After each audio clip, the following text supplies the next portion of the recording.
শুনতে অবাক লাগলেও এই কয়েকটি খাবার কিন্তু ভারতীয় নয়।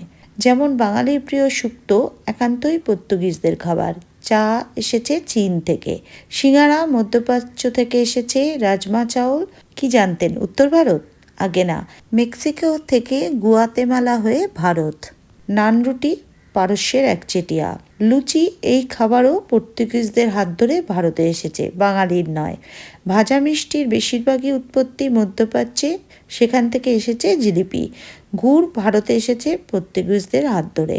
জানিয়ে রাখা যাক, গুলাব জামুন এবং লেডিকেনি কিন্তু এক বস্তু নয়। লেডিকেনি খাঁটি ভারতীয় বাঙালি, কিন্তু গুলাব জামুন এসেছে মধ্যপ্রাচ্য থেকে। ফিল্টার কফি এসেছে মক্কা থেকে। বাবা বুদান মক্কা থেকে কফি আনেন এই দেশে। এই কফি নীলগিরি কফি নামে বিখ্যাত। ডাল ভাত ও খিচুড়ি এসেছে নেপাল থেকে। তথ্যগুলি সংগৃহীত।